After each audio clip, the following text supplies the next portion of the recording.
Hi guys. Okay, this is the last video, I think, in our theory series. Last one we did was on the flats, and this one I'm going to talk to you about minor keys really briefly. So let's see. Minor keys and major keys are related to each other by the distance of a minor third. So I'm going to draw a little picture of this so you can see what I'm talking about. So let's go ahead and take the key of C. Okay, so we're going to do C major. And the reason I'm choosing C major is just because there's not like lots of accidentals in it, I think. Well, C major obviously has no sharps and no flats. And then the relative minor is going to be A minor. So what is she talking about? Okay, so let me just explain this to you. So we have A, B, C, D, E, F, G, A, right? Those are kind of our notes. And then we've got half steps and whole steps, half steps and whole steps in between. So here we are, here's our major key, C major. And then we're gonna go a minor third down. So a minor third is a whole step and a half step.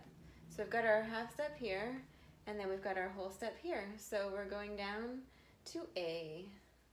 So all we're going to do is we're going to take this key signature, no sharps and no flats, and we're going to apply it to this. We're going to start on A, and it's going to have no sharps and no flats, and it's going to sound sad, because if you think back to our little video talking about chords,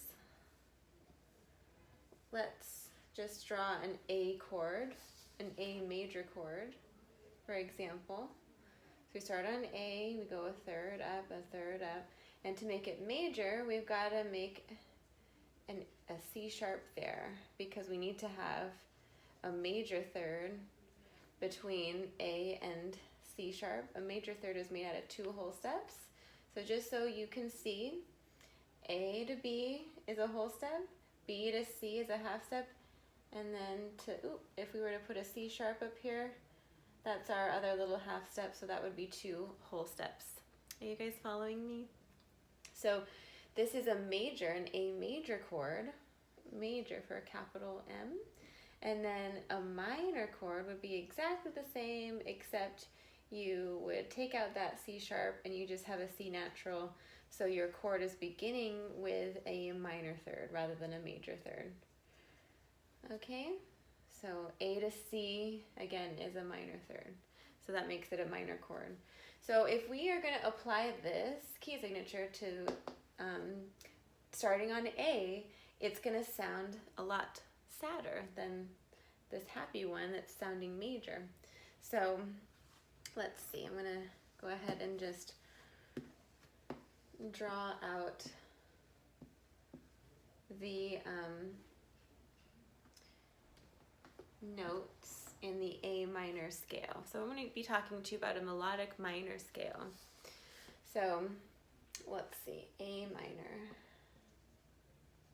I keep saying let's see. So we have A, B, C, D, E, F, G, A, right? Okay, now we know the leading tone has to be a half step, otherwise it's going to sound kind of weird, right?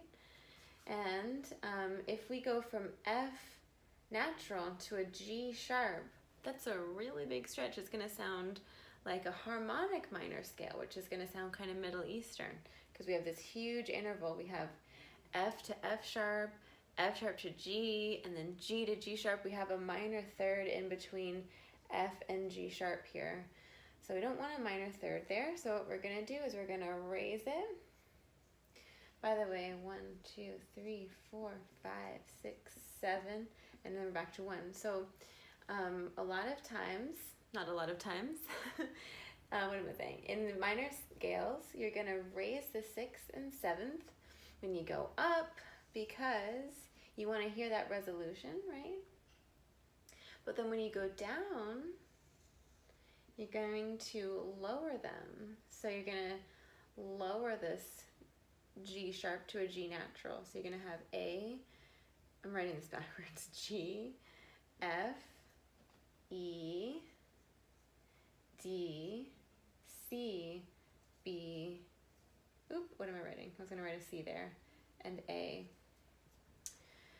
So you have, this is where you have your kind of natural minors scale, and then I forget what this one's called. Anyway, if you combine these together, this is the typical melodic, or the typical minor scale that you're going to encounter. So that's why when you look at a key signature that's in a minor key, you're going to probably see some accidentals, and a lot of the accidentals will mostly be the 6th and 7th scale degree of the key. So you'll be seeing a lot of F sharps and G sharps, but you'll also see F naturals and G naturals, so you're gonna, and C naturals. So you're gonna have to kind of juggle a few accidentals when you're dealing with minor keys, just because of having the, you know, you can raise the 6th and 7th and you can lower the 6th and 7th. So I hope that kind of makes sense. Let's see if we can remember. Let's try another one. So what if we do, let's do one that's a little bit more complicated. What if we do the key of, let's do like the key of F. So, or D minor, that's what I'm trying to say. So D minor, and then we need to figure out the key signature.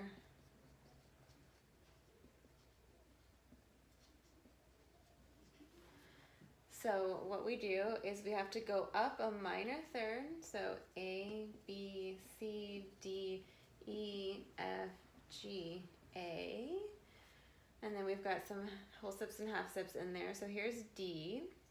We have to go up a minor third from that. So D to E is our whole step, E to F is our half step. So a minor third up from D minor is F major. And the key of F major has 1 flat in it. So what we're gonna do is we're gonna take this, we're gonna start on a D and apply it to this. Okay, so let's go ahead and figure out the notes that we have. So we have a B flat, so we have D, E, F natural, right? Not an F sharp, so this is going to make it sound sad. G, A, oop.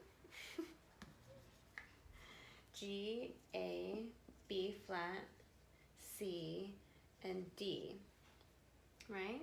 So those are the notes in our scale. So if we're going to be going up the scale, you keep all of these the same, but you raise the 6th and 7th scale degree. So we're going to raise this. So this is going to be a B on the way up, and it's going to be a C sharp on the way up, so that we have that half step resolution for our ears. And then on the way down, we're going to lower them. So on the way down, we're going to have this key signature.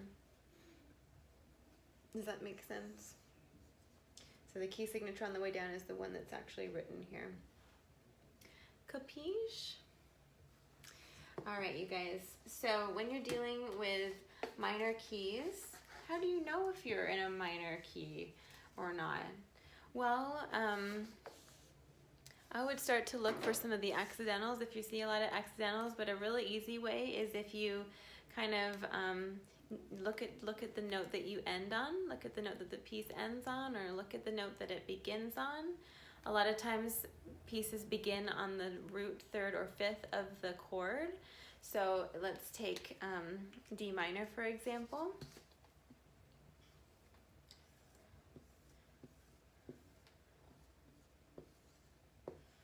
Let's say we have this, we're looking at a key signature and it's got a flat in it, but we start on D. It may be in the key of D minor, right? If we see a C sharp somewhere, that's an indication of a leading tone to D. So that would be an indication for you. Look for your C sharps. If you're seeing a C sharp in a flat key, that's kind of weird, right? Seeing a sharp. So that's kind of an indication for you. And any other things? I mean, listen. If you're listening to it, use your ears and listen to see if it sounds sad or if it sounds happy. That will give it away for you for sure. So when you're singing solfege, the way you sing a minor scale is do, re, mi, instead of do, re, mi, do, re, mi, do, re, mi. I don't know if you can hear the difference because I'm not really the best singer in the world. But that's kind of a little intro to your minor keys. They're kind of more complicated music theory to kind of understand. So it's okay if you kind of got lost in there. It's fine. They still confuse me. So I'll see you guys later. Let me know if you have any questions. And I think this will be the last one in our music theory series for now. Okay, bye.